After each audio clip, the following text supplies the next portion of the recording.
વડોદરા શહેરના આજવા રોડ પર સયાજીપુરા ટાંકીની સામે રાંધણ ગેસની લાઇનમાં લીકેજના કારણે રોડ પર આગ ભભૂકી ઉઠી હતી। વડોદરા શહેરના આજવા રોડ પર આવેલી સયાજીપુરા ટાંકીની સામે આજે રાંધણ ગેસની લાઇનમાં લીકેજના કારણે એકાએક રોડ પર આગ ભભૂકી ઉઠી હતી।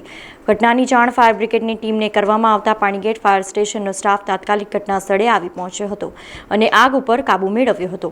આ દરમિયાન જ વડોદરા ગેસ લિમિટેડની ટીમ પણ ઘટના સ્થળે પહોંચી હતી અને તે લાઇનનો ગેસ પુરવઠો બંધ કર્યો હતો।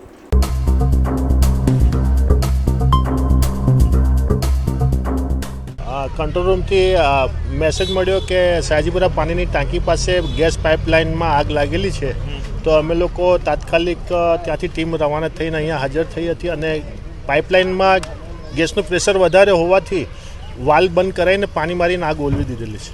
સર અહીંયા એકચ્યુઅલી પાણીની ટાંકી છે ને આજે વોટર ટેન્કની સામે આગ લાગી હતી, એ અમને ફાયર વિભાગે અમને જાણ કરી છે, તો અમે ઘટના સ્થળે તાત્કાલિક ફટાફટ અમે આવી ગયા છે અને પહેલાં બનશી રાઇટનો જે વાલ છે ને એ બંધ કરીને આગને ઓલવી નાખી છે। અત્યારે આગળ શું કરવાનું?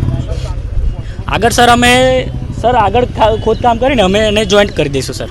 સમાચારોના સતત અપડેટ માટે TNN ન્યૂઝને YouTube પર સબસ્ક્રાઇબ કરી બેલ આઇકોન પ્રેસ કરો અને અમારી સાથે જોડાયેલા રહો Facebook, Instagram અને Twitter ઉપર।